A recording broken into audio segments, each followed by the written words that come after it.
The carriage stopped moving an hour before dawn, and Marigold Ashcombe knew, before she opened her eyes, that something had gone terribly wrong.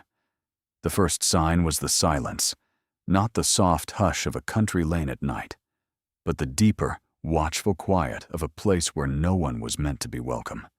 The second sign was the smell: wet stone, pine resin, and something older beneath it, the cold mineral breath of a house that had not been warmed by laughter in a very long time. She sat up too quickly.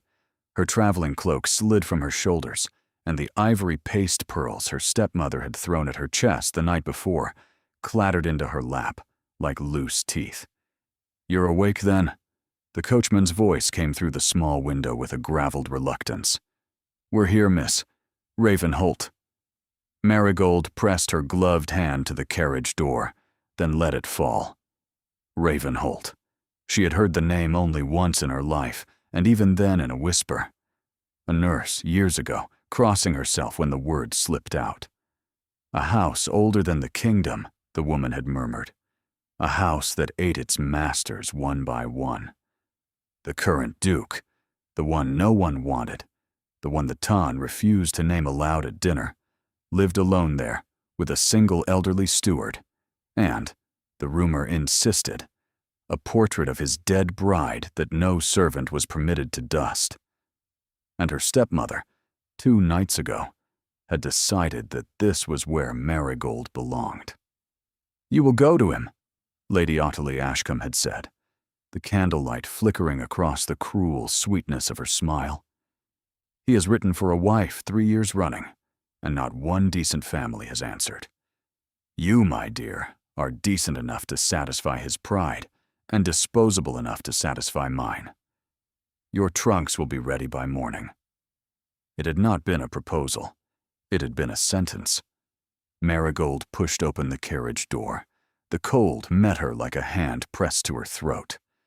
Ravenholt rose before her in the half-light. Black towers veined with ivy, windows like closed eyelids, a courtyard of cracked flagstones where weeds had won decades ago.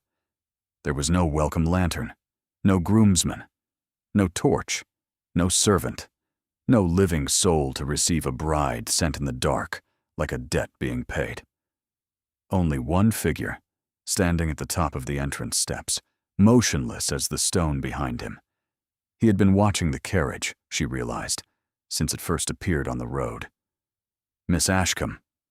His voice carried across the courtyard without effort, low and unhurried, the way a man speaks who has never had to raise his voice to be obeyed.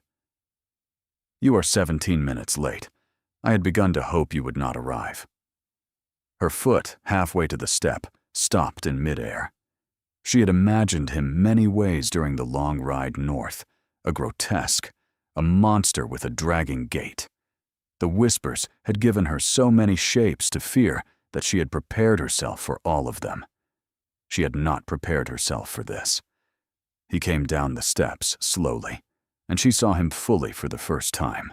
Tall, lean, dressed in mourning black that had simply become the color he wore. His hair was the dark brown of wet bark. His face was severe, precise, neither cruel nor kind.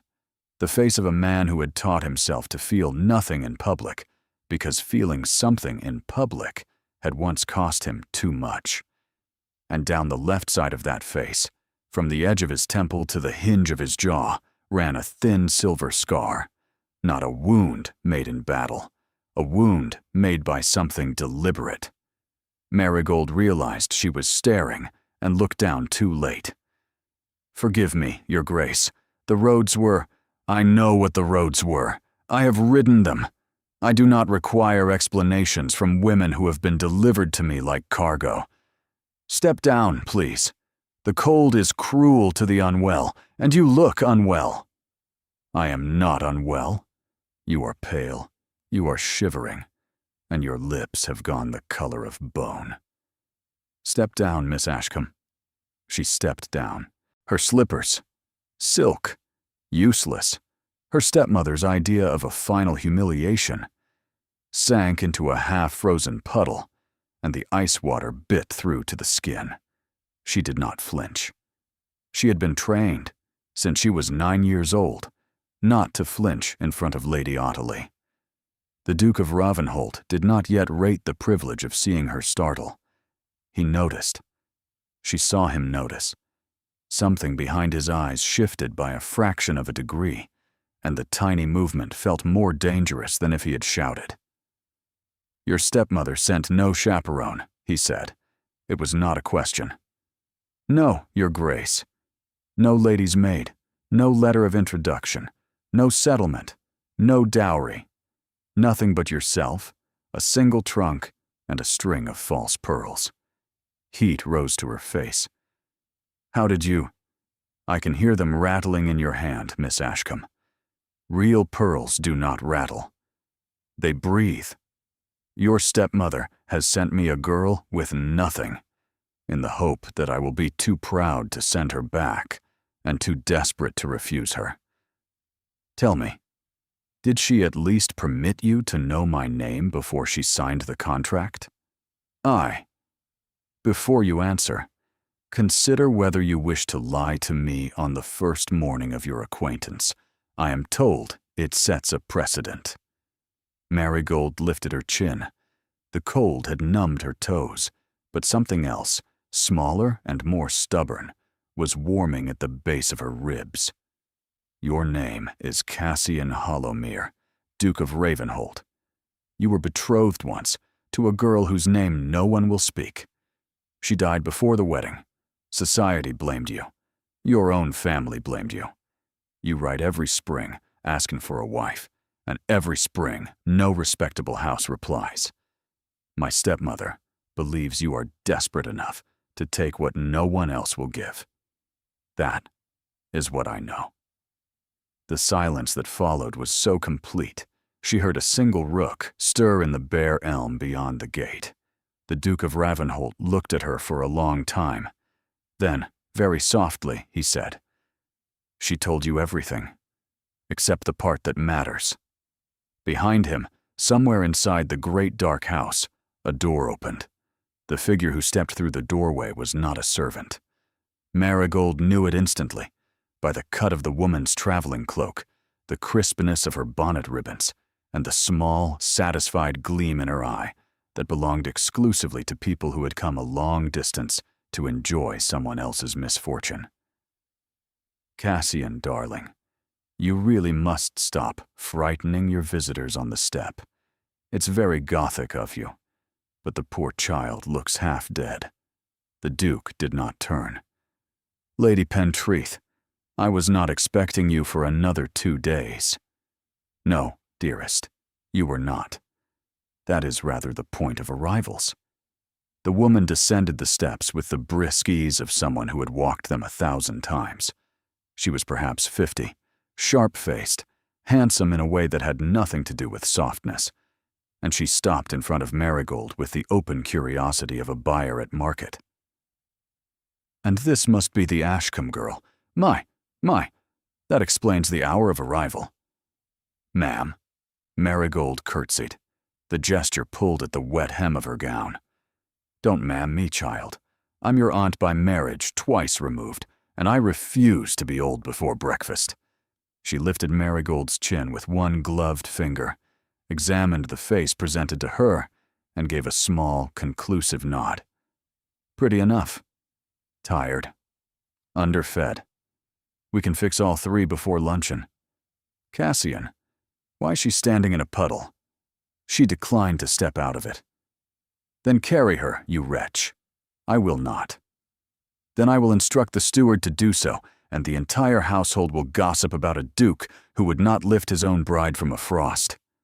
For the first time since Marigold had set eyes on him, something almost like amusement crossed the Duke's face. It vanished before it had properly arrived. "Miss Ashcombe, will you walk into the house, please? My aunt is regrettably capable of carrying out her threats." Marigold walked. The great hall of Ravenholt swallowed her the moment she crossed the threshold. The ceilings vanished into shadow. The floor was dark slate, polished to a mirror by centuries of careful feet. 2 staircases curled up into the dimness like the horns of some enormous sleeping animal.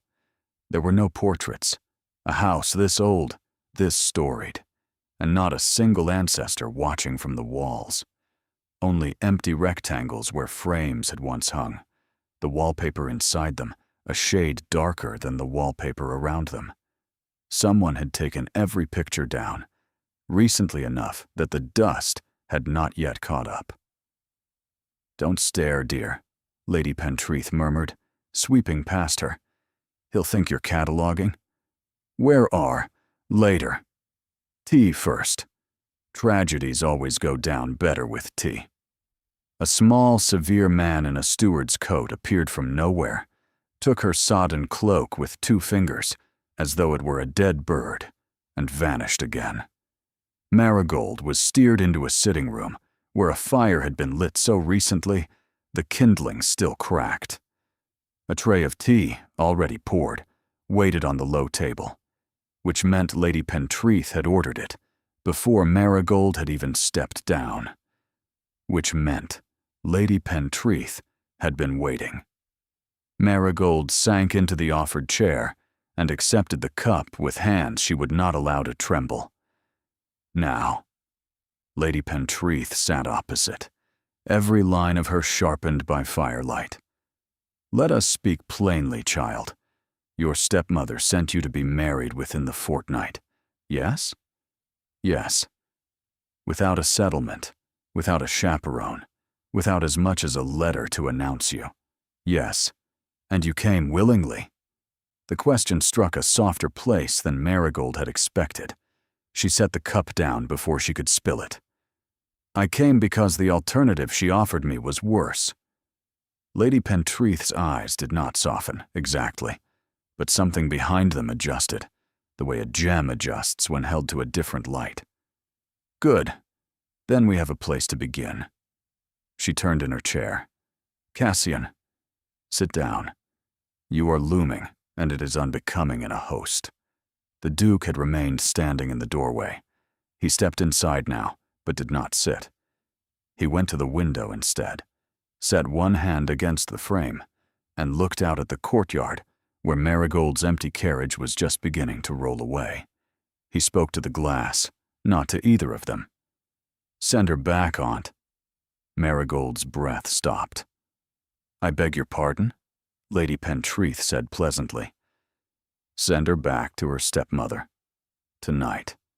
With my apologies, my regrets, and a sum of money sufficient to ensure she is not punished for the failure. I will write the letter myself. Cassian, I will not have another one." His voice did not rise. That was the worst of it. "I will not have another young woman walk into this house and learn what walking into this house costs. I told you when you wrote. I told the solicitor when he wrote. I told her stepmother in the only reply I have ever sent. No more brides. The advertisements were not mine. The letters were not mine. Whoever has been sending them in my name has been sending them against my wishes for 3 years." He stopped. His knuckles had gone white against the window frame. Marigold rose to her feet. She did not remember deciding to. "Your Grace." He did not turn. "Your Grace, if you send me back tonight, my stepmother will not punish me. She will marry me before the week is out, to a man she has already chosen. His name is Mr. Bramwell Coke. He is 63 years old. He has buried 3 wives. The last one was found in the river behind his house, and the magistrate was paid not to ask why." The room went very, very still. The Duke turned from the window. "Say that again," he said. She said it again. She said it slowly, the way she had rehearsed it in the carriage, during the long northern hours, when she did not yet know whether she was being delivered to a monster or to a grave.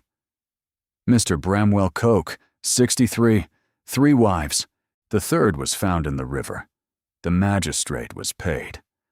My stepmother accepted his offer for me on the 2nd of last month. She accepted yours on the 11th. She did not tell me about the second offer until she had already taken his money. Money, the Duke repeated. £2,000. He has been waiting since Michaelmas. If I am returned to her, she will deliver me to him within 3 days. He has the license already. How do you know all this? Because she told me. The night before, she sent me here. She said it would be a comfort to me, on the road, to know how much worse I had been spared. Lady Pentreath made a sound that was not quite a word, the small, involuntary noise a person makes when they have been struck without warning. She set down her tea. "Cassian," she said quietly. "I heard her." "Cassian.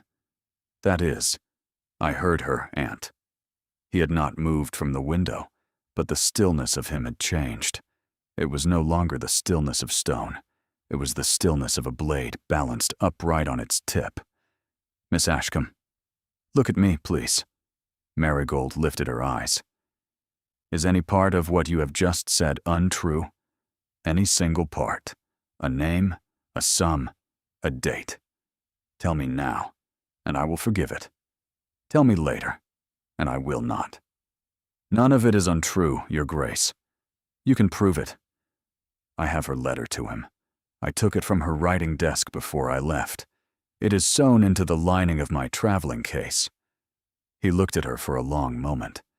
Then he crossed the room, and for the first time since she had stepped down into the puddle, he stood directly in front of her, close enough that she could see his eyes, which she had taken for gray in the courtyard, were in fact the deep bruised color of a winter sea. "Miss Ashcombe, I owe you an apology. Half an hour ago, I intended to send you back into the dark, to a woman who would have sold you to a murderer. And I intended to do it because I was tired and convinced that protecting myself was the same as protecting other people. It is not. I will not make that mistake again tonight." The room seemed, very faintly, to lean toward him. "You will not be sent back. Not tonight. Not tomorrow. Not by my hand, or my aunt's, or any servant in this house. Do you understand me?" "Yes, Your Grace." "Good. Now sit down before you fall down. You have been standing in a wet gown for a quarter of an hour, and I am not entirely heartless yet." She sat. He did not. He turned to his aunt, and the next thing he said was so quiet Marigold almost missed it. "Alwyn." It was, she realized with a small jolt, his aunt's given name. The shift was deliberate. The shift was a door opening. "Yes, dear. How long can a woman remain in this house without being married to me before her reputation is past saving? 6 weeks, possibly 7 with imagination.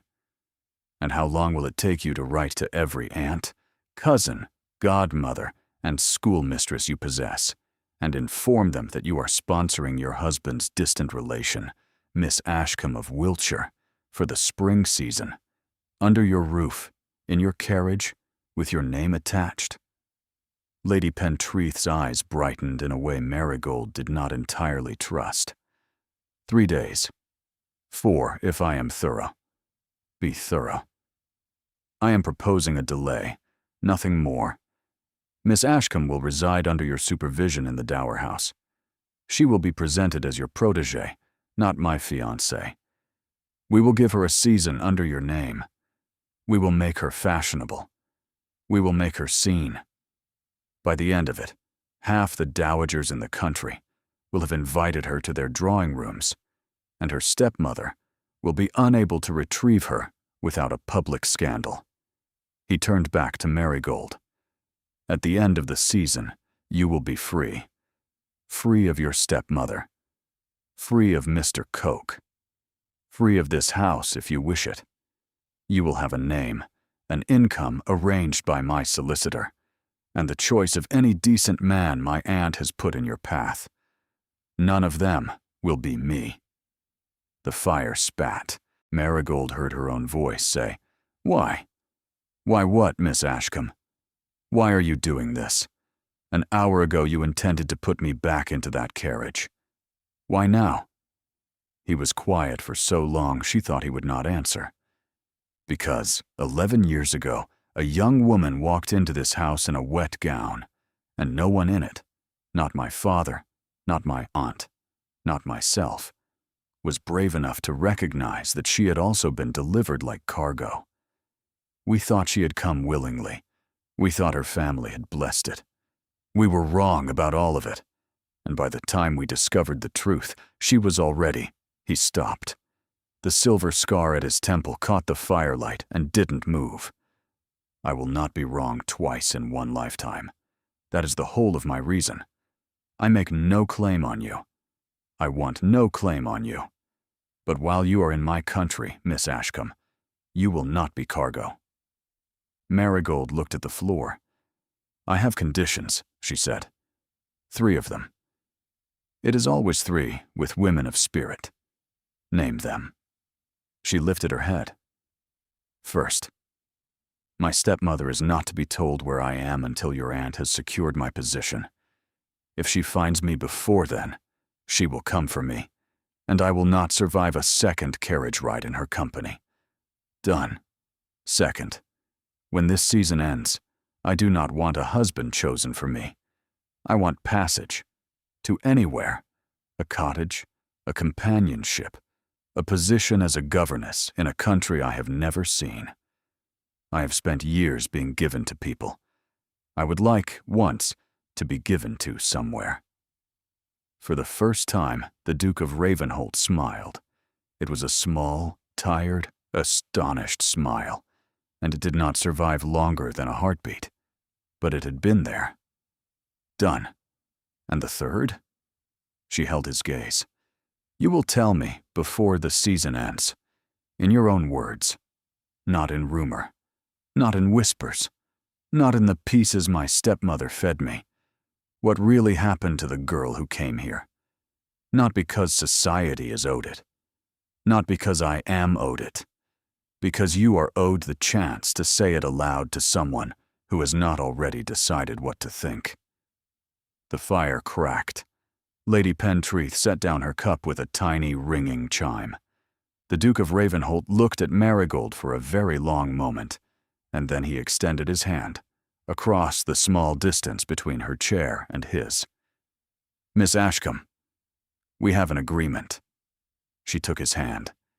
His skin was warmer than the room had any right to allow.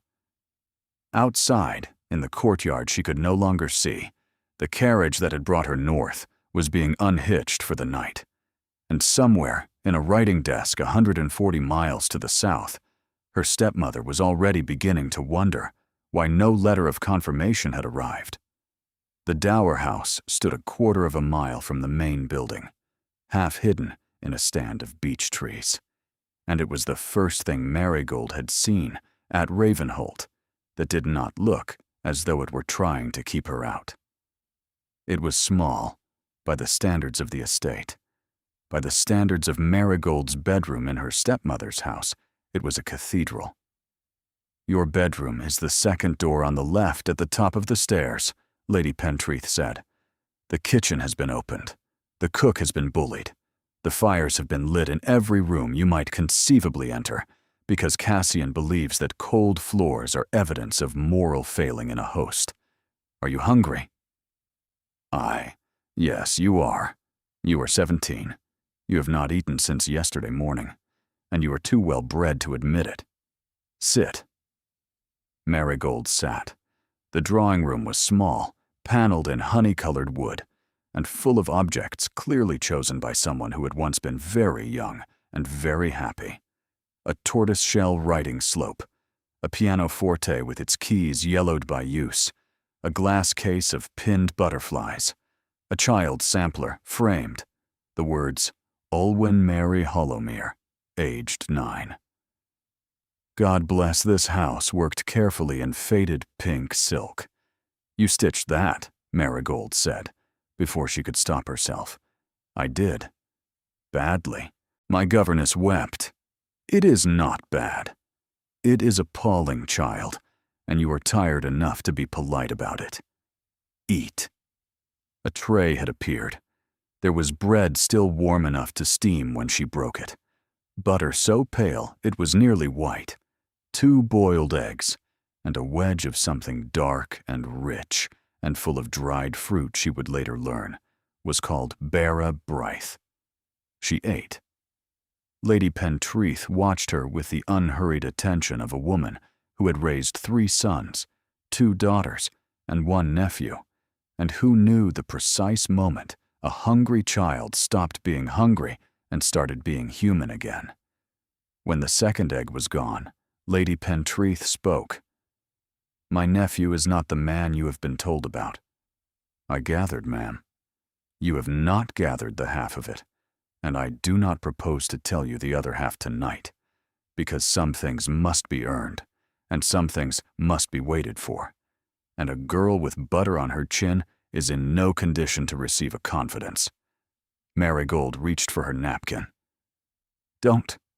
Lady Pentreath's voice was gentler than her words. "Don't tidy yourself, child. Not for me.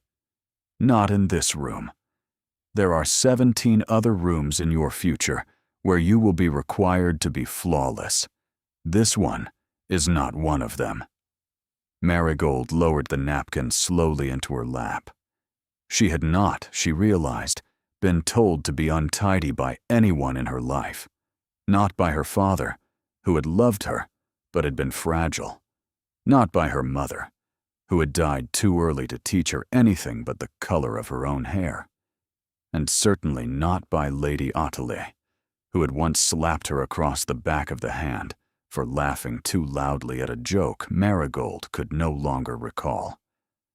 Something in her chest, which had been holding its breath since the carriage stopped at dawn, exhaled. "Why are you being kind to me? You have known me for 2 hours. I have known of you for considerably longer than that. Your stepmother and I share a modiste in London. Modistes, my dear, are the most accurate intelligence service in the kingdom. I have heard, in the last 3 years, that a Miss Ashcombe is too tall, too thin, too plain, too proud, too clever, too quiet, and too much trouble to be married to anyone of consequence.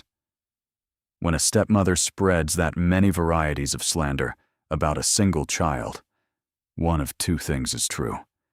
Either the child is genuinely dreadful, or the stepmother is afraid of her. I came tonight to find out which. And which am I? I shall tell you in 6 weeks, when I have made the country fall in love with you, and your stepmother is too frightened to leave her drawing room. Now, to bed. The maid is called Bryony, and she has been told she is on no account to ask you any questions tonight." Marigold rose. At the door, she stopped, one hand on the frame, and turned back. "Lady Pentreath, Alwyn, child, in this house. Alwyn, why did he take down the portraits? Every frame, every one." The older woman looked at her for a long, considering moment, and the firelight made the lines around her eyes deeper than they had been a moment before. "That is one of the things you must wait for. But I will tell you this much, because you have asked it kindly. He did not take them down. She did. The night before she died. He has not put them back, because he does not yet know which of them she would have wanted returned." Marigold's hand tightened on the doorframe. "Good night, child." "Good night, Alwyn." She climbed the stairs. The maid called Bryony was indeed 15, with a freckled, anxious face and hands that shook slightly as she helped Marigold out of the wet gown. She did not ask any questions. She did, however, hum softly under her breath as she worked, a tune Marigold did not recognize, and the humming was the kindest sound she had heard in a year. The bed had been warmed with a brass pan.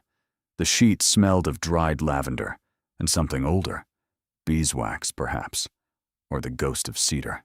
Marigold lay down in them and discovered, with a small shock, that she was no longer cold.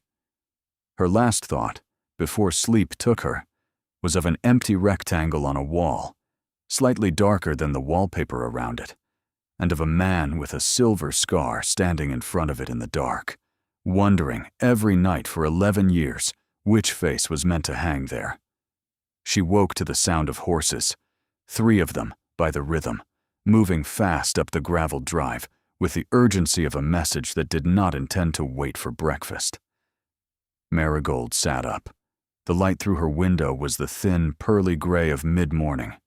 Bryony had left a fresh gown laid across the chair, a jug of warm water on the washstand, and a folded note on the pillow. "Miss Ashcombe, when you are dressed, come to the small dining room of the main house. Do not hurry. Do not be afraid. Do, however, wear the green." Oh, the green gown wasn't Marigold's. It had appeared in her wardrobe overnight, and it fit her precisely. Bryony arranged her hair with the careful concentration of a girl who had been practicing on dolls, and was now, at last, allowed near a real head.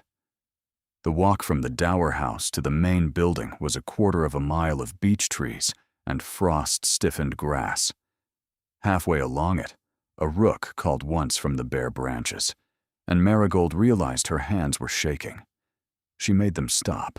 The small dining room was not small. It was simply smaller than the great hall, which was a different category of measurement. 3 people were already seated. The Duke at the head of the long table. He had not slept. She could see it in the set of his jaw, in the cup of black coffee that had gone cold at his elbow. Lady Pentreath, on his right, in a morning gown of dove gray, calm as a chess player. And on his left, a woman Marigold had never seen before in her life. She was perhaps 70. She was very small. Her hair was the color of pewter, drawn back so severely that it pulled the corners of her eyes upward, and she was dressed entirely in black, not the soft black of fashion, but the hard black of conviction. She was the sort of woman who entered rooms ahead of her own reputation. She did not rise when Marigold entered. She did not nod. She lifted a single lorgnette to one eye and inspected Marigold from the doorframe inward, the way a woman inspects a piece of cloth she suspects of being mismeasured. "So, this is the girl. This is the girl, godmother," the Duke said very evenly. "Miss Marigold Ashcombe. Miss Ashcombe, my godmother, the Dowager Marchioness of Renfell." Marigold curtsied. It was not the curtsy she had made on the steps the night before. It was the curtsy her mother had taught her before her mother died. The deep, square, country curtsy of a girl who had been raised among horses and gardens. The Dowager Marchioness lowered her lorgnette by 1 inch.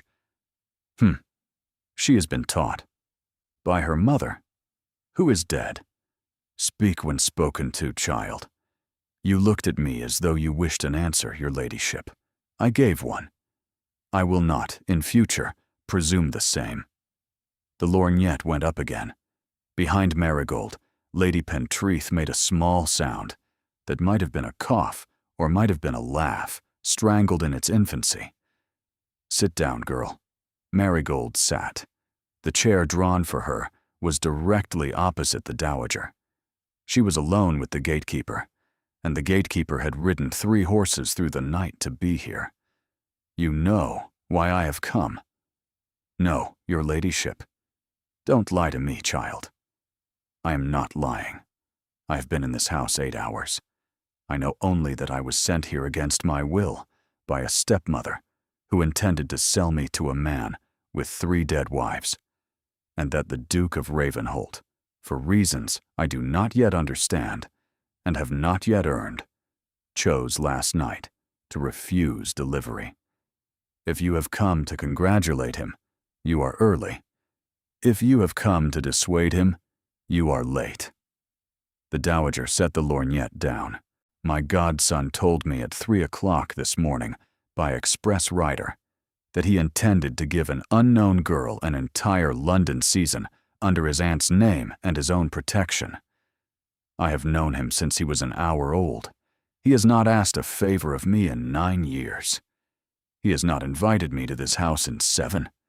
He sent for me because he is afraid of what he is doing, and he wished to be talked out of it before he had time to change his mind. She lifted her eyes, finally, and they were the color of cold tea. I do not propose to talk him out of it. I propose to find out whether he is right. Right about what, your ladyship? Right that you are worth the trouble. The room stilled. Marigold thought of the things her mother would have said, the things her father would have said, before grief had emptied him, the things her stepmother had taught her to say, the soft, deflecting phrases, the small, careful lies that had kept her alive in a house that did not want her alive. She did not say any of them. I do not know whether I am worth the trouble. I am 17. I have never been allowed an opinion that was not approved in advance. I have never been to a ball. I have never owned a gown that was bought for me rather than handed down. I do not know whether I will charm your friends or disgrace them. I know only one thing about myself with certainty, and I will tell it to you now, because you have come a long way, and you are owed the truth. She set her hands flat on the tablecloth, palms down, the way a woman commits to a sentence she cannot take back. I will not lie in your nephew's house, not to him, not to you, not to society. If I am asked who I am, I will say I am Marigold Ashcombe of Wiltshire, that my mother is dead, that my father is broken, and that I am here because the world has not yet finished with me. If your friends find that unfashionable, your ladyship, then your friends are unfashionable, not I. The Dowager Marchioness of Renfell looked at her for a long, long time. Then she picked up her lorgnette, set it back into the velvet case beside her plate, and said, to no one in particular, "Alwyn, you may write the letters." Lady Pentreath, somewhere behind Marigold's right shoulder, exhaled. "Cassian," the Dowager added, still without looking at him, "if you ruin this child the way you ruined the last one, I will outlive you on purpose. Do you understand me?" "Yes, godmother." "Good. Now I want toast, and I want it hot, and I want it on a plate that has been warmed, because I am 72 and I am tired, and I have just ridden through 3 counties to save a girl I had not met yet." "Miss Ashcombe." "Yes, your ladyship. Do not make me sorry." "No, your ladyship." The Dowager nodded once. It was not approval. It was the word benediction, issued with the full authority of a woman who had buried 2 husbands and outlived a son, across a white tablecloth in a small dining room that was not small at all. In the courtyard, somewhere far away, a 4th horse arrived at a gallop, and the steward's voice, for the first time since Marigold had entered the house, was raised. The 4th rider had brought a letter. It was not from her stepmother. Her stepmother did not gallop letters. She sent them by the slowest available coach and expected them to arrive nonetheless, in the way that empresses expect weather. The seal, when the steward laid the letter beside the Duke's plate, was a small black wafer pressed with the impression of a wren in flight. "From the Marchioness's solicitor," the steward murmured, and withdrew. The Dowager glanced at the seal, and Marigold saw a small, fractional softening at the corners of her mouth that was not, in fact, softness. It was satisfaction. "Read it, Cassian." He did. He read it twice. The second time, he set it down on the cloth between them and pressed the back of his thumb very lightly against the silver scar at his temple. "Your stepmother," he said to Marigold, "wrote to Mr. Coke yesterday morning, before any letter could possibly have reached her from this house. She informed him that you had been delivered, that the Ravenholt match would not proceed past the inspection stage, and that he might expect his bride before the end of the week." Marigold's hand, holding the bone china teacup, did not shake. She set it down with deliberate care. She wrote it before she knew. She wrote it because she already knew what answer she intended me to give. The Dowager Marchioness rose. The room reorganized itself around it, as if a key piece had been lifted from a board. Miss Ashcombe, walk with my godson in the gallery for a quarter of an hour. Alwyn and I have correspondence to begin. Cassian, do not lecture her. Do not propose to her. Do not, on any account, apologize to her again. Yes, godmother. Go. They went. The long gallery of Ravenholt ran the entire eastern length of the main house, 3 stories above the ground, lit by a row of high-arched windows through which the December sun was attempting, without much success, to reach the floor. The walls were paneled in dark oak. There were no portraits here either, only the empty rectangles, smaller this time, more numerous. The Duke walked slowly. Marigold matched his pace. My godmother is fond of you. Your godmother is testing me. Yes, that is how she is fond of people. I am terrible at this. She glanced at him and discovered that he was almost smiling. The smile was held about an inch behind his face, as though he had not, in some time, been given permission to use it. Miss Ashcombe, we are walking in a gallery alone, which my aunt has arranged on purpose. May I ask that, in private at least? You call me Cassian. I propose efficiency, not intimacy. Cassian, Marigold. I did not give you leave. No, I beg it now. Granted. They walked another window in silence. The frost outside was beginning to lift from the lawn, and a single deer, very small at this distance, picked its way along the edge of the wood with the unhurried elegance of a creature that has not yet been hunted. Marigold, why did you ask last night about the portraits? She did not answer immediately. Because I have lived for 9 years in a house in which my mother's portrait was taken down, and I have learned the shape that an empty wall makes when something has been removed from it on purpose. The shape is the same in this house. I should not have spoken. He stopped walking. She stopped too. They were standing in front of the largest of the empty rectangles, a space perhaps 6 feet high and 4 feet across, the wallpaper inside it preserved in the deep, rich, undimmed green that the rest of the gallery had lost decades ago. Her name, he said, was Viola. The word arrived in the gallery like something carried in from a great distance and set down with care. Marigold did not move. She did not speak. Viola Trefilian. She was the eldest daughter of a Welsh baronet of no particular fortune and considerable kindness. Her family arranged her betrothal to me when she was 17. I was 22. I had met her once at a ball in Cheltenham, and I had liked her, the way one likes a song one has heard once and cannot quite remember. She came to this house in the April of my 23rd year, in a wet gown, in a borrowed carriage, in the rain, having traveled 3 days. She was very tired. She was very frightened.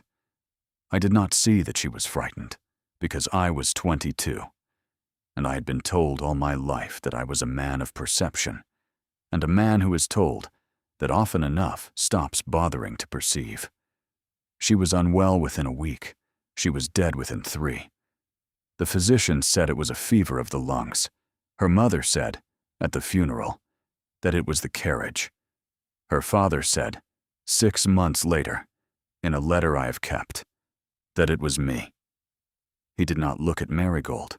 He was looking at the green rectangle of preserved wallpaper. She did not die of me. The physicians were correct. Her lungs had been weak since childhood, and the journey had broken what was already breaking. But for years I believed her father, because I had not been kind enough to her in the 3 weeks I had her. I took every portrait of every Holomere down on the night of her funeral, because I could not bear to be looked at by my ancestors, and I have not put them back, because I have not yet decided which of them deserves to look at me again. He was silent for a moment. Then, very quietly, the scar is from her brother. 2 months after the funeral. He was 16. He had a riding crop, and an excellent reason. I did not raise my hand against him. He is, in fact, the man whose seal you saw at breakfast. He is now my godmother's solicitor and her ward, and the only friend I have in the world who has earned the right to dislike me. He does not any longer. He forgave me 4 years ago, in writing, for which I have never quite forgiven him. Marigold made herself breathe. Cassian, yes, thank you. For the third condition. You did not have to tell me yet. I had given you 6 weeks. You used 6 minutes. 6 minutes is what it took me to realize that you were the first person I had ever told who had not already decided what to think. Even I had decided, for years, and I was wrong. You alone of every soul I have spoken to about her had not yet made up your mind. I owed it to that. The deer on the lawn raised its head for a moment and looked, almost in their direction. Then it turned and stepped back into the wood and was gone. I'm not going to make up my mind today. No. I would like, if I may, to come into this gallery again. Not now. Not tomorrow. But in a week, perhaps. With a candle after dark, when the light is kinder to old wallpaper. I should like to see, by then, whether I can guess which face belongs in this rectangle. Not Iola's, the one above hers. The hollow mirror, who ought to have been the first to forgive you. The Duke of Ravenholt did not answer for a moment. When he did, he had taken 1 step back from the empty rectangle, and his voice was not entirely steady. It is the third one from the door, on the left. My grandmother. She was a very good woman, and she would have liked you. I have not, until this minute, been able to say that aloud. He cleared his throat. My aunt will be wanting us. We should go down. They went down. At the door of the gallery, Marigold paused and looked back once at the empty green rectangle. A piece of paper, folded very small, had been placed inside it, pressed into the lower corner of the frame's outline, almost invisible against the wallpaper. She had not noticed it in the brighter light. She noticed it now, only because the angle of her departure had changed.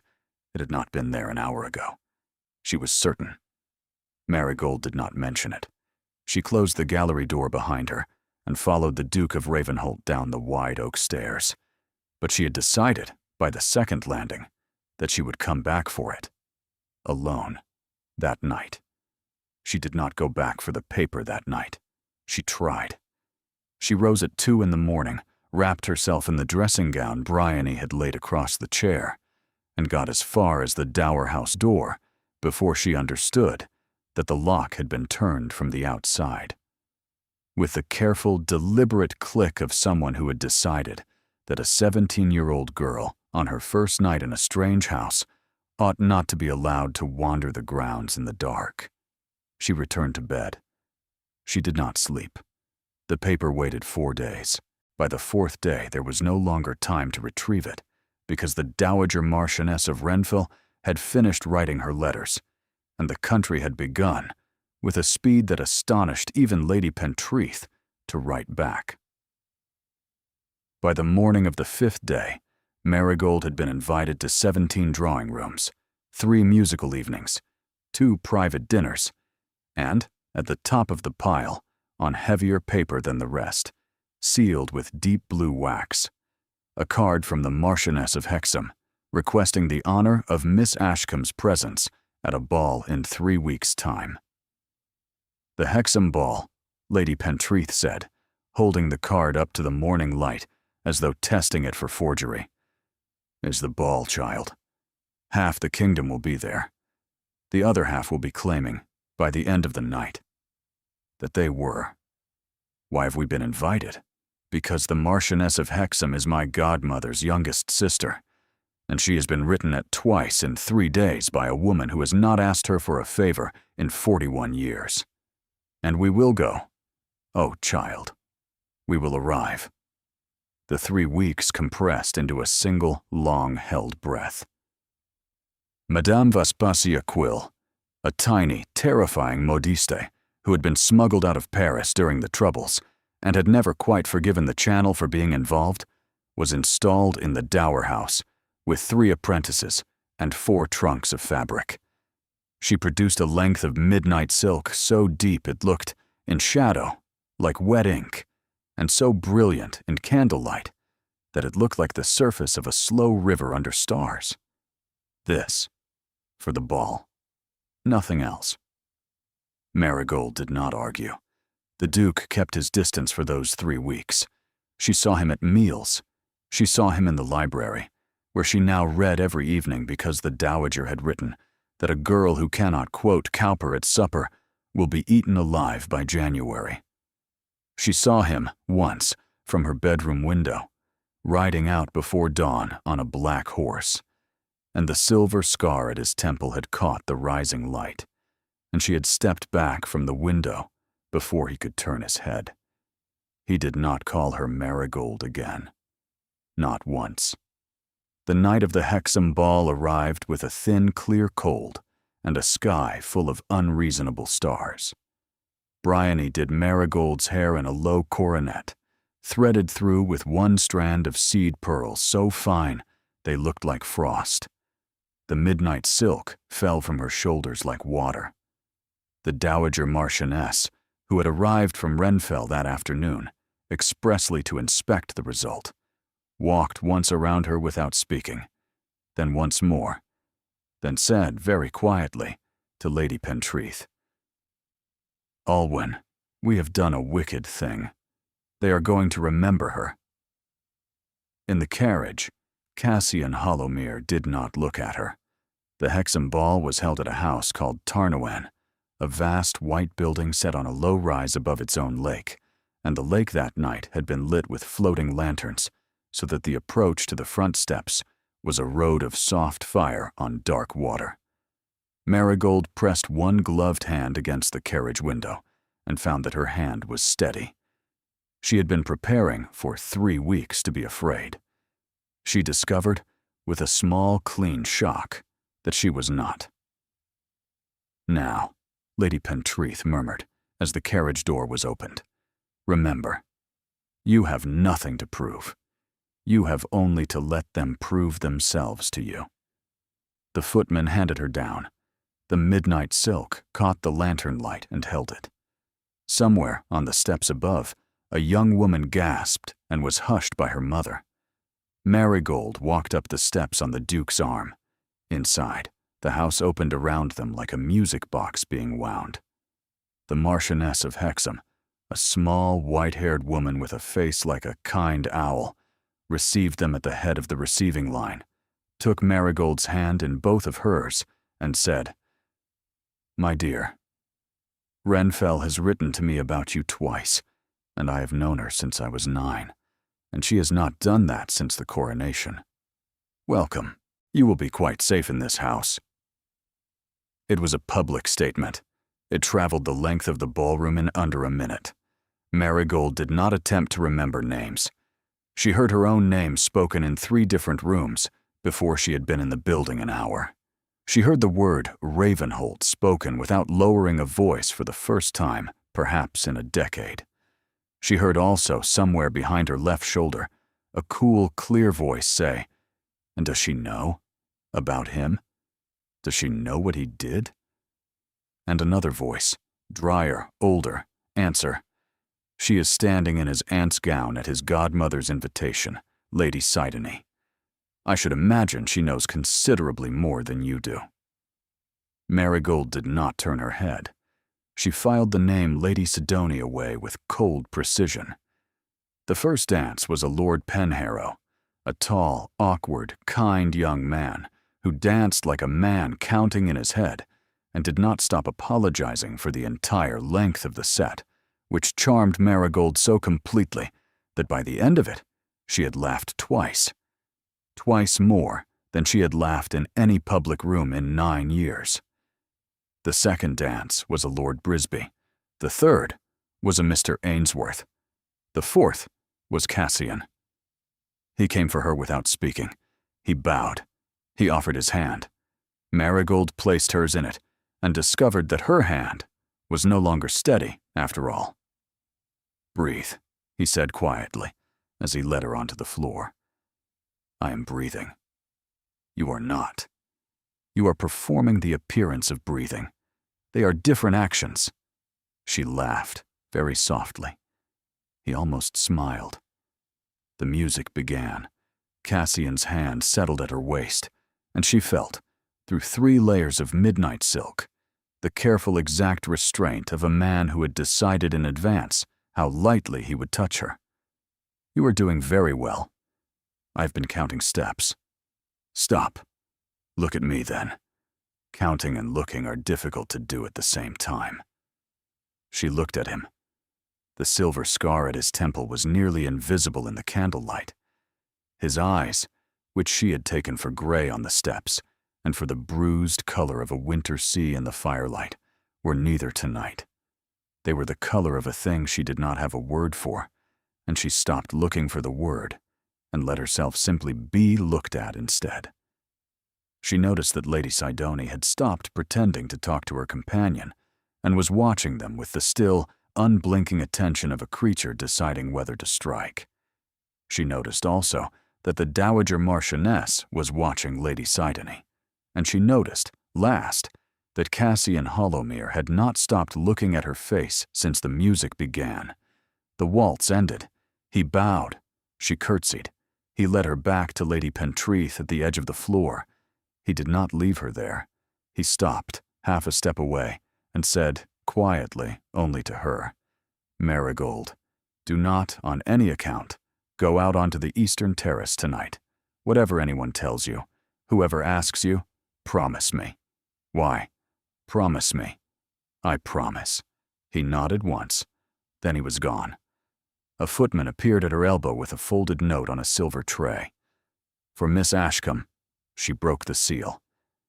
"If you wish to know what really happened to Iola Trefilin, come to the eastern terrace. Alone. At once. A friend." She did not go to the eastern terrace. She did 3 things, in this order, very fast, and she did them without showing on her face that she was doing anything at all. She folded the note in half. She turned to Lady Pentreath and asked, in a perfectly normal voice, where the ladies' retiring room might be found. Lady Pentreath, who had also been trained, gave directions in a perfectly normal voice and did not look at her face. Marigold walked.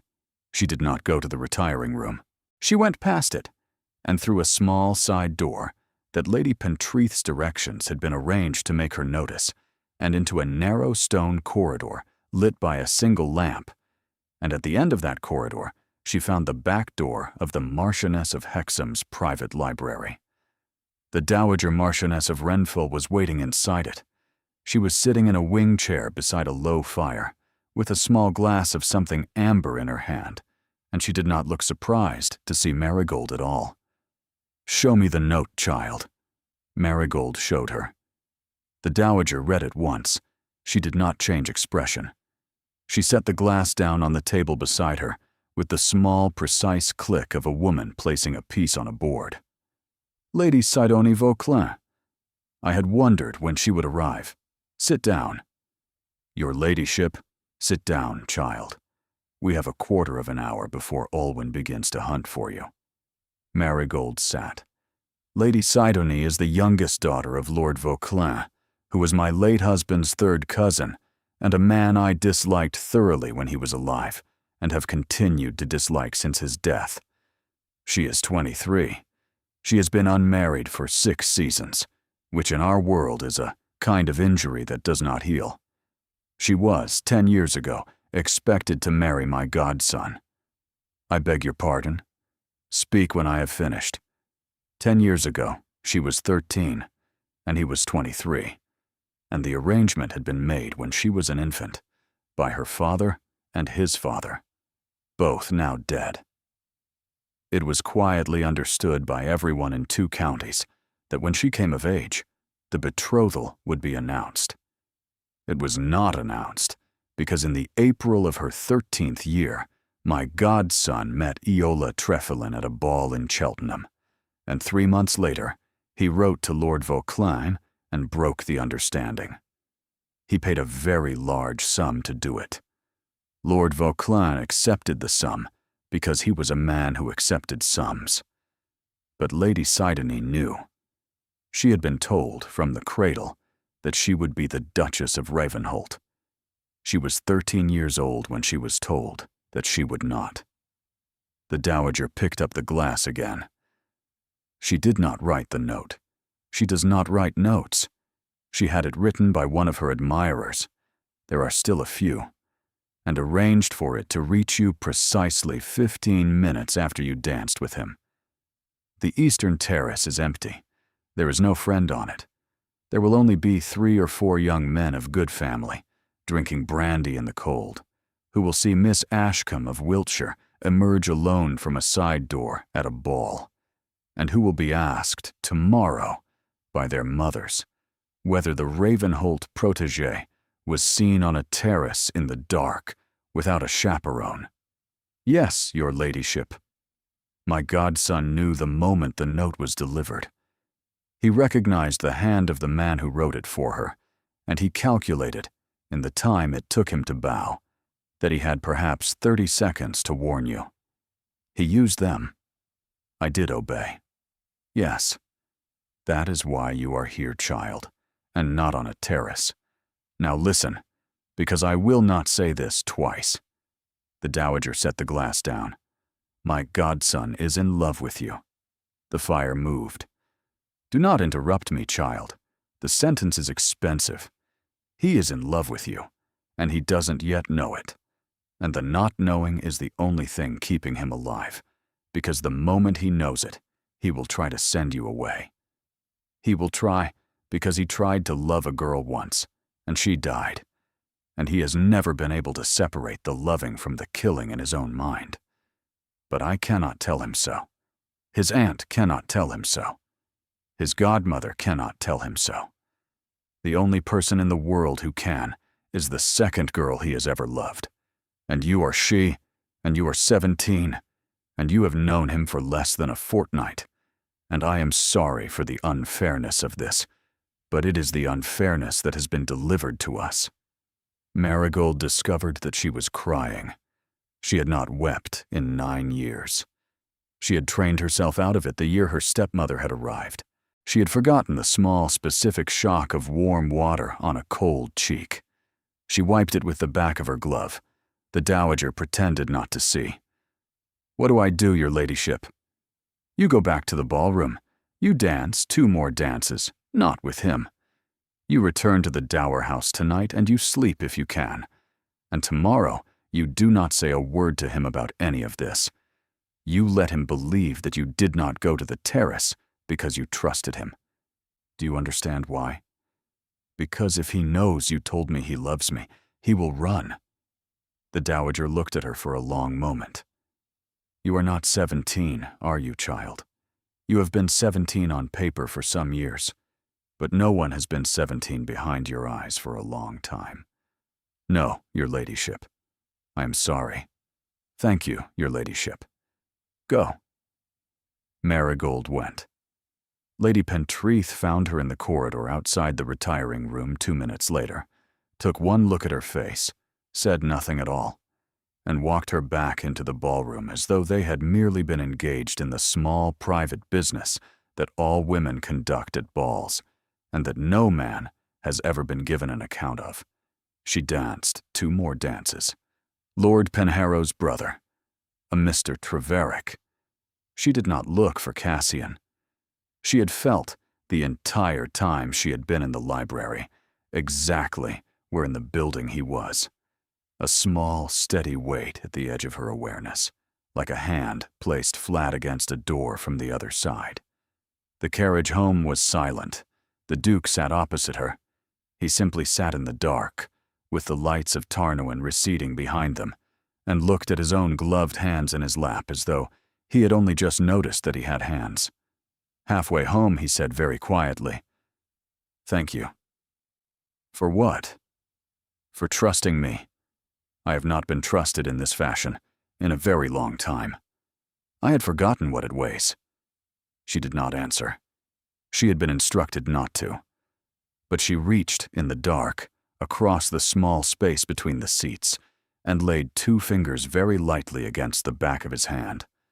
Not a clasp, not a gesture, only the pressure of 2 fingers held there for the count of 3. And then she withdrew them and folded her hands in her lap and looked out of the window at the dark, passing fields. He did not move. He did not speak.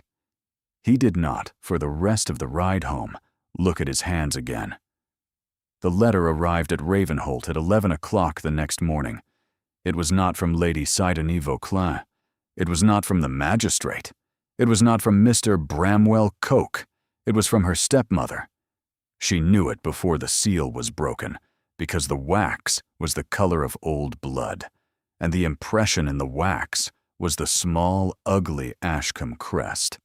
A hawk holding a fish, which her father had once told her was meant to symbolize providence, and which her stepmother had once told her, in a different mood, was meant to symbolize what you take, you keep.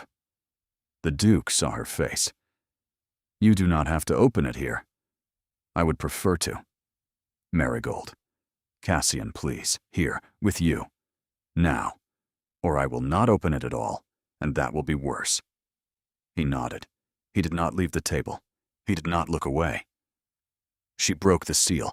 My dear stepdaughter, Mr. Coke has been patient. He will not be patient much longer. I am informed that you appeared last night at the Hexham Ball, under the sponsorship of the Marchioness of Renfell, in a gown of midnight silk, and that you danced 4 sets, of which one was with his grace. Lady Sidonie Vauclin, who has been a very good friend to me these past months, observed you the entire evening, and has very kindly written to me at length. You have been a foolish girl, Marigold. You were sent to Ravenholt to be inspected, not to be kept. You were sent because no decent house would have you. You have repaid my generosity by allowing yourself to be paraded about the country in another woman's silk, on the arm of a man who has been refused by every respectable family in the kingdom for 9 years. I have written to His Grace, to the Marchioness of Renfell, to the Marchioness of Hexham, and to Lady Pentreath.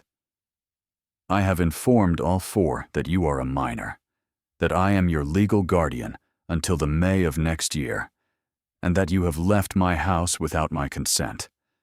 I require you returned within 7 days, failing which I will apply to the magistrate for an order, and to certain newspapers for a very full and very sad account of how a young woman of unstable temperament was lured from her loving stepmother's home by a duke of unfortunate reputation. I am sorry it has come to this. You did this to yourself. Mr. Coke is a kind man, and an old friend of your late father, and a wife of his lives in the country, and is not required to attend balls. You will be quite happy in time. Most women are. Your devoted stepmother, Ottilie Ashcombe. Marigold set the letter down. She set it very flat on the white cloth, and she smoothed the fold with the side of her hand, and she discovered that the small, clean, cold thing she had felt in her chest since the carriage stopped at Ravenholt 11 days ago had finished assembling itself, and now had a shape, and that the shape was the shape of a decision. She rose from the table. Marigold. I'm going to write to her. Sit down. Cassian. I'm going to write to her, and I'm going to do it now, and I'm going to do it alone, because if I do it in this room, I will say things I do not have the right to say in your house. I will be back in an hour. Marigold. An hour. She left. She walked, not to the dower house, but to the long gallery, where the empty rectangles waited. She went straight to the largest rectangle, and took down from the lower corner of the frame's outline the small folded paper she had left there for 4 days. It was thicker, older, the color of cream that had stood overnight. The handwriting was a woman's. The ink was so faded that in places she had to tilt the paper toward the window to read. It was dated the 3rd of April, 11 years ago. To whoever finds this, and I pray, it is Cassian, and pray harder, it is not. I am not unwell. I am frightened. The journey was hard, but I am not ill from it. I am ill from the letter that came to my room last night, which was from my father, and which informed me that if I don't marry Cassian Hollowmere within the month, he will be unable to meet the debts that my brother has run up at Oxford, and we will lose the house. And my mother will not survive the closing of the house, and the responsibility for all of it will rest, my father has written, with me. I do not love Cassian. I like him. He is kind. He has not raised his voice to me once in 3 weeks, and I do not believe he is capable of it. I believe he could in time love me. I do not believe I could in time love him, because I am already in love with someone else, whose name I will not write here, because I will not ruin him, as I am about to ruin myself. If I am gone by the time you read this, Cassian, it was not your doing. It was not the carriage. It was not the cold. It was not your house. It was a choice I made on the 3rd night I slept beneath your roof, and a weakness in me that I do not expect you to understand, because you have never in your life been a weak man. Forgive my father. Forgive my brother. Forgive me if you can. I did not know how to live the life that had been written for me, and I did not have the courage you would have had in my place. I am leaving this where you will find it. Perhaps not for years. Perhaps not until you have learned to love someone else. When you take down the picture of me, look at the wallpaper behind the frame. If you have already learned, by then, that none of it was your fault, burn this without reading it. If you have not yet learned, read it, and then burn it, and then go and find the woman you have not yet met, and love her, and do not, Cassian, please, do not be afraid. Iola. Marigold sank very slowly until she was sitting on the gallery floor, with her back against the paneling beneath the empty rectangle. She did not weep. She was past weeping. She read the letter once more. Then she folded it and held it against her chest with both hands, and she sat on the floor of the gallery for a very long time, while somewhere downstairs, the Duke of Ravenholt, who did not yet know that the only person who had ever been able to absolve him had absolved him in writing, and that the absolution had been waiting in his own house for a stranger to find, sat with her stepmother's letter on the white cloth, and did not move, and did not eat, and waited for her to come back. She did not come back in an hour. She was still upstairs when the second rider of the day arrived at Ravenholt, a man in the dark blue livery of the Wiltshire magistracy, with a sealed warrant in his bag, and a copy of an order that named Marigold Ashcombe, minor, and required her return to the custody of her legal guardian within 72 hours. The magistrate's man was named Mr. Halse. He was perhaps 50, plainly dressed, with the patient, unhurried face of a man who had spent his working life at other people's worst mornings and had ceased to find them interesting. He sat in the small dining room with his hat on his knee, and he refused tea, and he refused brandy, because he had been instructed by his employer that he was on official business and was to behave accordingly.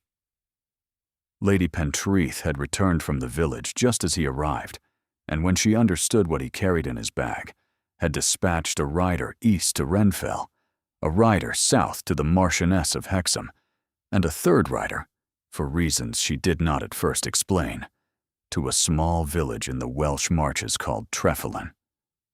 The Duke read the warrant twice. He laid it on the table. Mr. Halsey, the order requires Miss Ashcombe's return within 72 hours. It does, Your Grace. The order does not specify the hour at which the 72 begins. It begins, Your Grace, upon the order being delivered. That is the law. It has been delivered to me. It has not been delivered to her. She is at present walking on the grounds. I do not propose to call her in. When she returns, I will inform her, and the 72 will begin." Mr. Halls looked at the Duke for a long, slow moment. "Your Grace, I have served warrants for 23 years. Your interpretation is, in my professional opinion, original. It is also, in my professional opinion, almost certainly correct. I will note the time of delivery in my book as the time at which Miss Ashcombe is informed of it. I will be in the village at the Black Hart Inn for as long as it takes you, Your Grace, to find her on the grounds. That is generous, Mr. Halls." "It is not, Your Grace. It is legal." He rose. He bowed. At the door, he paused, with his hat in his hand, and added, without looking at any of them, "I have a daughter, Your Grace. She is 16. I would be obliged if certain things were arranged before I am required to return." He left. Lady Pentreath crossed herself, which she had not done in Marigold's presence before, and went to find Marigold. She found her in the gallery, still sitting on the floor beneath the empty green rectangle, with Iola Trefiline's letter pressed flat against her chest, her cheeks dry, her eyes the eyes of a woman who had been, in the last hour, given 2 pieces of information that did not yet know how to live in the same body. "Child." "Alwyn." "What have you got there?" "A letter, from Iola, to Cassian, written the night before she died, hidden in the wallpaper. By her. 11 years ago." Lady Pentreath sat down on the gallery floor beside her, in a morning gown that had cost more than the Dower House, and did not appear to notice that she had done it. "May I read it?" "Yes." She read it. She read it twice. When she had finished, she folded it once with the care of a woman folding linen for a christening, and handed it back to Marigold, and pressed both her hands flat on the gallery floor, and said, very quietly, "Oh, my dear girl. My stepmother has applied to the magistrate. The order is downstairs. I have 72 hours, less however many minutes Cassian can argue I have not yet been told about it. Yes. If I go back, I will marry Mr. Coke before the week is out. Yes. If I do not go back, my stepmother will pursue the order, and Cassian will be charged with abducting a minor, and the Hollowmere name, which has barely begun to be repaired, will be ruined, and so will my godmother's, and so will yours, and so will the Marchioness of Hexam's. Yes, there is no way out, Alwyn. There is one way out, child. Tell me." Lady Pentreath turned her head and looked at Marigold properly, and Marigold understood, with a small, clear shock, that the older woman had been waiting 11 days to say the thing she was about to say. "My nephew can marry you. Today. This afternoon. Before the 72 hours expire. Special license. The Marchioness of Hexam's chaplain can be at this house by 4 o'clock if a rider goes within the hour. Once you are married, you are no longer a minor in your stepmother's custody. You are a duchess. The order becomes waste paper. Your stepmother becomes the woman who tried to drag a Duchess of Ravenholt from her husband's house, and she will be ruined within a fortnight." Marigold was quiet a long time. "He will not do it." "He will, child, if you ask him. He will not do it, Alwyn, because he believes he killed the last girl who came here in a wet gown, and he has spent all this time arranging his life to make sure he never has the chance to do it again. If I ask him to marry me to save me from my stepmother, he will do it. Yes, he will. But he will do it the way a man stands in front of a horse he knows is going to kick him. He will do it as a sacrifice. And I will be married, for the rest of my life, to a man who believes he sacrificed himself for me. And I will know, every day of that life, that he never actually chose me. He only refused to be the man who let another girl be sold.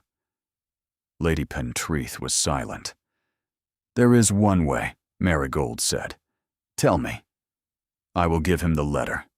I will let him read it alone, and I will not be in the room when he reads it, because the only person who has the right to be in the room while a man learns that he did not kill someone is the man himself. I will wait downstairs, and if he comes to me after he has read it, and he asks me to marry him, not to save me, not to defy my stepmother, not to repair his name, but to marry him because she has, after all this time, given him permission to want something, then I will say yes, and I will mean it. We will not be marrying because of the 72 hours. We will be marrying in spite of them. And if he does not come, then I will go back, Alwyn. I will go back to Wiltshire, and I will marry Mr. Coke, and I will survive him as his other wives did not, because I have learned one thing in this house that they did not have time to learn, which is that there are women in the world like you, and like the Dowager, who write letters for girls they have not met. I will write to you. You will write back. I will outlive him. And then, when I am 25 and a widow and free, I will come back to this gallery, and I will see whether Cassian Hollowmere has put the portraits back up, and if he has, I will know I was right not to ask him to choose me before he had chosen himself. Lady Pentreath was, by this point, weeping silently. She had not made a sound. She did not appear to have noticed. "You are not 17, child. I have been told. Go and find him. I'm going." "Wait." Lady Pentreath reached into the small embroidered bag at her wrist and drew out a fold of tissue paper and unwrapped it on her lap. Inside was a ring. It was not a Hollowmere ring. It was older than the Hollowmeres. A small, plain, dark gold band, set with a single stone, the color of a river under cloud, the gold worn thin in one place where, for 50 years, a woman had run her thumb over it for comfort. This was my mother's. She wore it for the entirety of a 41-year marriage, in which she was, on at least 3 occasions, asked to choose between her husband and her own life, and on each occasion she chose correctly. I have never given it to anyone, child, because I have never met a girl I trusted to make the same choices.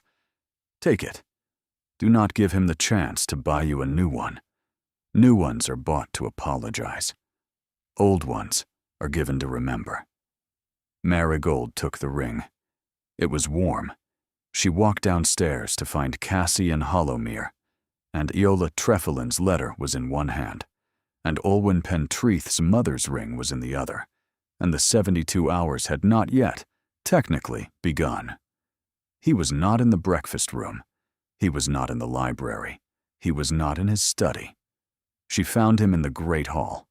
He was standing in front of one of the empty rectangles, not the largest, but a smaller one, near the western staircase. He had a candle in one hand, although it was not yet noon, and he was looking up at the rectangle, the way a man looks at something he has avoided for a very long time and has now run out of reasons to avoid. He did not turn when she entered. "Cassian. Marigold. I have something for you." "Yes. I rather thought you might." She stopped a few paces from him. "You knew it was there." "No. I knew something was there, because for years I have walked past that rectangle every morning and every evening, and I have known there was something in it I had not yet been brave enough to take down. I see now I was wrong about which direction the cowardice was facing. You have not read it. No. It is from her." "Yes," I gathered. "Would you have me read it alone?" "If you like." He looked at her. Then, for the first time since she had entered. "No, Marigold. I have read every important thing in my life alone. I would like, this once, to read something while a person who has not yet decided what to think of me is in the room. She held out the letter. He took it. He set the candle down. He broke open the small folded square. He read. She watched his face. She saw recognition, the small contracting of the muscles around the eyes. When a man recognizes a hand he has not seen in a very long time. She saw the slow drop of the shoulders by perhaps half an inch, the kind of drop a body makes when a weight that has been carried for so long is, without warning, lifted. She saw, when he reached the line about her choice, his free hand lift to the silver scar at his temple and rest there, not pressing, only resting, as though he were greeting it for the last time. He read the letter to the end. Then he read it again. Then he folded it very carefully, with hands that were not quite steady, and placed it on the side table beside the candle, and sat down, not in a chair, because there was no chair, but on the lowest step of the western staircase, with his elbows on his knees, and his hands hanging loose between them, and his head bent. He did not weep. He had emptied himself, long ago, of the kind of grief that produces tears, and what remained was a deeper, drier thing that had no language and required none. She crossed the great hall. She sat down on the step beside him. She did not touch him. She did not speak. She sat, with her hands folded in her lap, with the small dark gold ring closed in her right palm, and she waited. After a long time, he said, "She did not die because of me. No, she died in spite of me. Yes, I would have been kind to her, Marigold. I know. She would have been, in time, content. I believe she knew that, Cassian. That is why she could not stay. She could not bear to live a contented life with you while loving someone else. She thought it would be a small kind of theft from you that would last 40 years. She decided that one large theft from herself would be cleaner." That is a very Iola sentence. You did not know her? No. I read her once, in a letter, and I have a stepmother. Between the two, I have learned to recognize the kind of woman who would rather destroy herself than disappoint someone else. He laughed, once very softly, more breath than sound. Marigold? Yes. There is a magistrate's order in my study. I know. Alwyn told me. There are 72 hours. I know. My aunt has, I am almost certain, already dispatched a rider for a chaplain. Yes, the Marchioness of Hexham's chaplain. 4 o'clock, she said. Of course she did. He turned his head and looked at her, and the morning light through the high windows of the great hall caught the silver scar at his temple, and did not, for once, make it look like a scar. It made it look like a small, careful seam, the sort of seam a tailor uses to hold together a coat that has been, against all reasonable expectation, repaired. Marigold. Yes, Cassian. I will not ask you to marry me to save you from your stepmother. I will not ask you to defy the order. I will not ask you, because my aunt has sent for a chaplain, or because my godmother will skin me with a butter knife if I do not, or because Lady Sidonie Vauclin will spend the rest of her life telling everyone in 3 counties that I refused you. I know. I would like to ask you to marry me, because a young woman wrote a letter 11 years ago in which she instructed me, in the kindest possible terms, to find the woman I had not yet met, and to love her, and not to be afraid. And I have been disobedient on every count of that instruction for all this time. I would like, very much, to begin obeying her. Marigold opened her hand. The ring, small, dark, warm, sat in her palm. She held it out to him. Alwyn told me to give you this. She said new ones are bought to apologize, and old ones are given to remember. I do not need an apology, Cassian. I would like very much to remember." He took the ring. He looked at it for a moment in his open palm, and she saw him recognize it, saw him understand whose it had been, and how long Alwyn Pentreath must have been carrying it in her embroidered bag, waiting to give it away.